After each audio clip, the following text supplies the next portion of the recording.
few long ones left, Billy.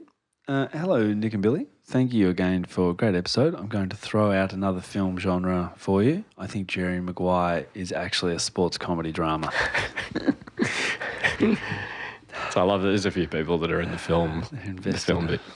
I feel like the episode is so timely as I've recently been faced with a challenging issue with my son and his interactions with others, which are definitely in the realm of morals and values. Everything I'm trying to help the situation doesn't seem to be working, but maybe I'm expecting too much. Here's a scenario. My 4-year-old son's best friend is a beautiful 4-year-old girl. They met each other in the toddler room at daycare a couple of years ago and have been separable ever since. Both are only children, so they are somewhat of a sibling relationship. They are both at 4-year-old kinder together now and have one day together and one day apart. We often catch up with them on the weekends. They will also be going to the same primary school next year. 2 weeks ago, I went to pick up my son from kinder and it was only my boy and his best friend left at the end of the day.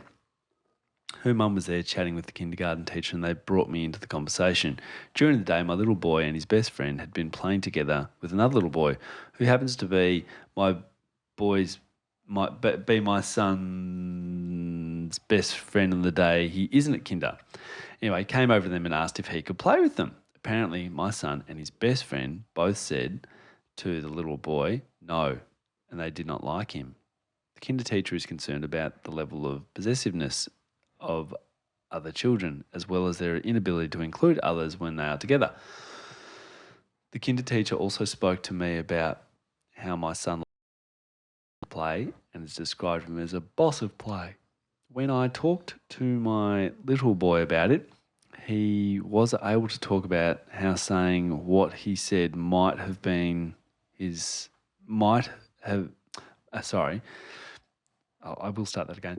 When I talked to my little boy about it, he was able to talk about how saying what he said might have made his other friend feel and how he would feel in a similar situation.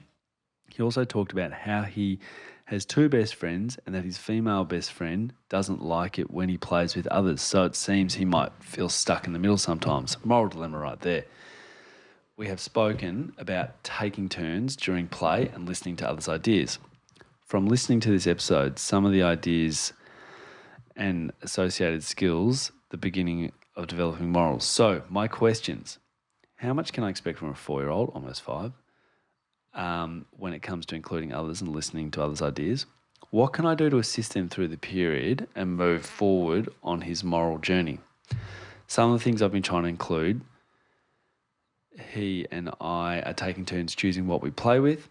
I've been talking to my son about when I feel like he is telling me how much to play and that it's okay for me to play differently, as well as how it makes me feel when he's telling me when he's telling me what to do.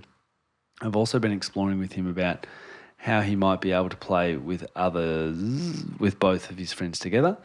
I do provide him with praise when he does something well, like sharing, but I probably use this too much and don't want to balance it with encouraging. But I probably use this too much and don't balance it with encouraging him to improve in some areas. Listening to the reward and consequences section of the episode made me think about the imbalance I might have in this. I'm going to have to go back and listen to the end of the episode again to where Dr. Billy wraps up with some strategies for each age group in assisting moral development. Thank you again for a great episode and another great analysis of a great film. Yeah, what do you think about that? Like 2 kids excluding one and being a bit hurtful.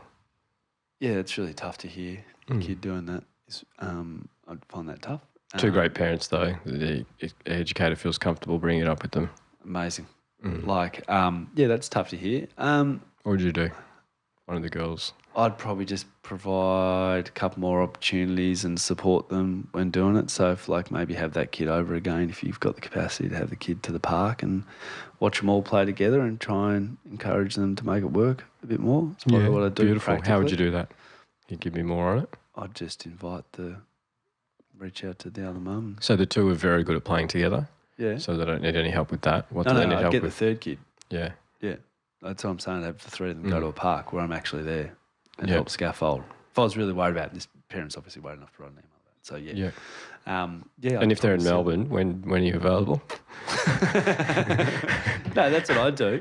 I think I've been through this cycle, and frankly, I should just still kind of be in it, of what this parent's doing around the play stuff as well, the sharing. Because I've got one kid that likes to really own the play, and some people think it's great, but I'm like, I think needs to learn how to give others opportunities. I think my kid's going to be a teacher.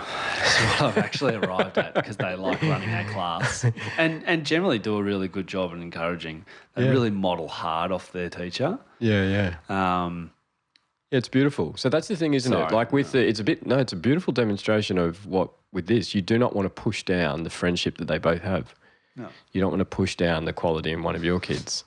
No. What you want to do is go, there's a bit of a skill gap though, when a third kid comes in. Yep. The parent's doing this amazing stuff one-on-one with the kid. Like, actually, I want to play this. Like, this is how it makes me feel. That's beautiful. The next step is what you're talking about. Bring the other kid in scaffold. Because it's too much of a stretch. This amazing educator can't be on top of these kids all the time and catch it before they go, no, we don't want you to play, we don't like you. But you need to get there before that. It's gone. The opportunity's gone. It's too hurtful for that other kid. He's not going to want to stay there then. And you've unintentionally reinforced it as well, because both those kids want to just play with the two of them. So what's happened is saying, no, we don't want you to play, we don't like you. They've succeeded in getting what they want, haven't they? What you want them to do is to build a different skill to get what they want, which was to keep enjoying each other. Yeah. But this is how to bring this kid in, and you'd have heaps of fun. And I'm going to scaffold whatever it takes for that to occur. And that's exactly what you're talking about. So, yeah, I'll reply back with your details so that they can drop the 3 kids off at Uncle Nick's. I dare them. Wild West, just lock them in the trampoline. The zip-up trampoline. Zip-up trampoline. There you go, kids. Mad Max Thunderdome. Yeah, pretty much how I roll, Billy. This podcast is brought to you by Guiding Growing Minds, a social enterprise that aims to give all children the best opportunity to reach their potential and succeed in living rich and meaningful lives.